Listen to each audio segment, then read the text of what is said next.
Character named Herschel of Messiah, a town somewhere in Russia, and he was a well-to-do businessman. He dealt in livestock, buying and selling animals, but he was primarily a comedian. Everything was a joke, and he could tease anybody and make fun of anything, and wasn't afraid of anything. And there was a certain class of people that he was very popular with, and whenever you were going along and you'd see a crowd of people snickering and laughing, so you knew Herschel of Messiah was there. But one time every year he would go to the livestock fair in Chernovitz, and one year when he went, so he had, of course, a group of people around him. He was telling them jokes. Everybody was laughing. And along came the Rav of the town, Rabbi Chaim of Chernovitz. If you don't know who this is, I'll explain in a couple of minutes. And Rabbi Chaim of Chernovitz, he would always come to the fair in order to collect money for various chesed projects, Knesset Kala, Bikur Kolim, etc., etc. But he knew from these characters in low life he wasn't going to get anything, and they were just going to make him problems. So he tried to sneak around the edge of the crowd. But Herschel of Messiah saw him, and he said, "Holy Rabbi, what's going on?"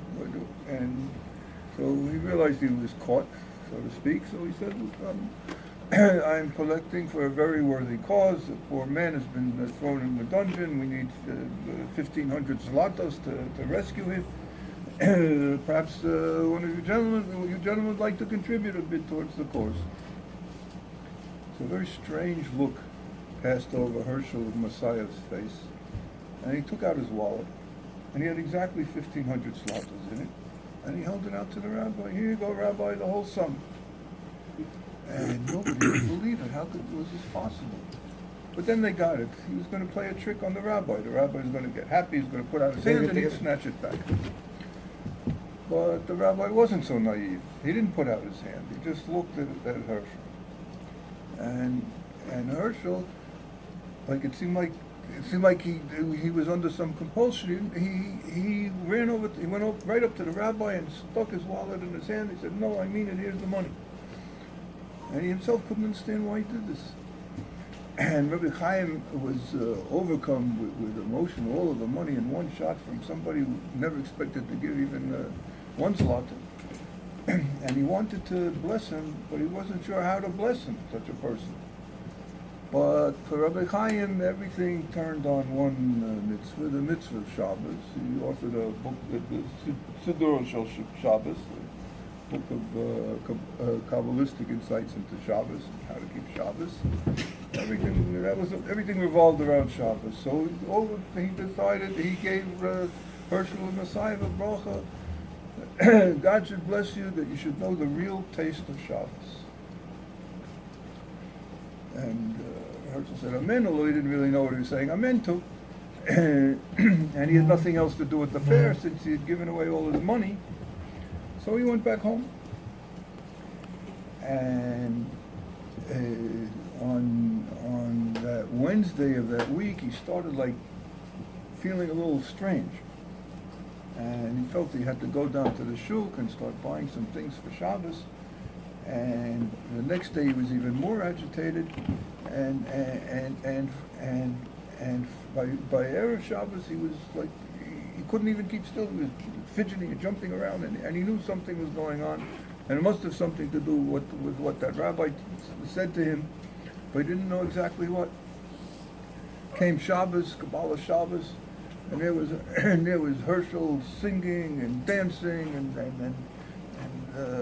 praying, and it was the talk of the town. In fact, they thought it was even funnier than his usual jokes. Herschel of Messiah being like a tzaddik, acting like a tzaddik, and they weren't sure if he was for real or not. But then the same thing happened in the following week, and nobody could understand it. But then the other people who had been to the fair in Chernovitz came back to town, and they told everybody what had happened, the strange story of Herschel giving all his money to the Rav, and the Rav blessing him he should know the true taste of Shabbos. And so it went on week after week for a few months, and Herschel felt like it was pulling him apart. It was like two different people, because each week, as soon right after Havdalah, he would revert back to being the good old Herschel, the comedian. And he just felt like these two opposite patterns of behavior were pulling him apart. So he decided to go back to Chernovitz and speak to the rabbi that had given him his blessing.